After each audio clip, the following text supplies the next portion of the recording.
दोस्तों नेपाल में जेन ज़ी का जो प्रदर्शन चल रहा है वो थोड़ा सा वायलेंट हो गया और वायलेंट इतना हो गया कि आगजनी करनी शुरू कर दी। हालांकि इसका रीज़न है कि वहाँ की सरकार ने उन पर कार्रवाई करनी शुरू की प्रदर्शन के करने के लिए उन पर, जो कि मुझे लगता है कि नहीं करनी चाहिए थी। वो लोग थोड़ा गुस्सा करते, सरकार उनसे पहले ही बात कर सकती थी। लेकिन सरकार को क्या चाहिए? सरकार को चाहिए sympathy from all over the world. हर जगह की सरकार यही करती है। जब भी जनता उनका विरोध करने की कोशिश करती है ना, जनता एक दिन में नहीं उठती विरोध करने के लिए कि मेरे को चोटी काट दी, चलो विरोध करने चलते हैं। अभी अपने देश में देख लो, 8 साल तक जीएसटी से लूटा गया, जेब काटी गई, हर चीज़ पे जीएसटी लगा रखी थी, स्टेशनरी, खाना, हर चीज़ पे जीएसटी लगा रखी थी, पेल के लगा रखी थी। लोगों ने 8 साल फिर भी भरी ना जीएसटी। 8 साल के बाद जब अब ये वोट चोरी वाला मुद्दा उठाया, तब जाके उन्होंने जीएसटी में रिफॉर्म्स किए हैं। जब उन्हें लगा कि हाँ अब ख़रीदारी उन्हें बंद हो गई है बाज़ार में, अब लोगों की जेब बिल्कुल खाली हो गई, तब जाके उन्होंने टैक्स घटाया। लेकिन फिर भी जनता बर्दाश्त तो कर ही रही है। हर जगह रोड टूट रहे हैं, आपदाएँ आ रही हैं, किसान बह रहे हैं, उल्टे सुलटे कानून लेकर आ रहे हैं, तब भी जनता सह रही है इनको।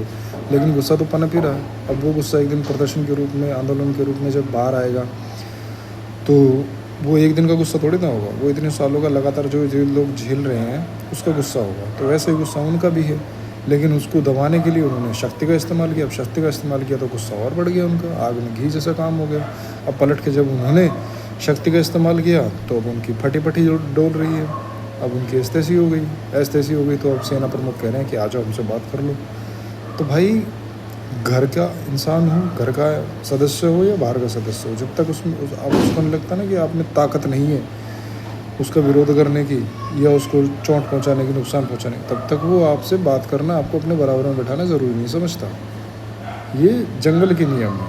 और ये जंगल के नियम जो इंसानों की दुनिया है, जो इंसान जो हिंदू धर्म के अनुसार 84 लाख यूनियाँ हैं प्रभु की बनाई हुई, उनमें से एक जीव है जो अपने आप को इतना प्रमुख मान के बैठा कि उसने हर तरफ बस अपना ही सब कुछ करने की ठान ली है, सब कुछ ध्वस्त करता जा रहा है। उसकी बनाई संरचना में उसकी एक जीव की दुनिया, अकेली दुनिया में भी जंगल का ये नियम लागू होता है। इससे ये पता चलता है कि हम जंगल के सिर्फ एक भाग हैं। हमने भले ही अपनी एक जनसंख्या के बल पे एक बहुत बड़ी व्यवस्था बनानी हो, लेकिन हम जंगल से अलग नहीं हुए हैं अभी भी, क्योंकि उसी नियम के अंदर वो नियम बार बार हमारे सामने आके ये सिद्ध करता रहता है कि ये नियम शाश्वत है।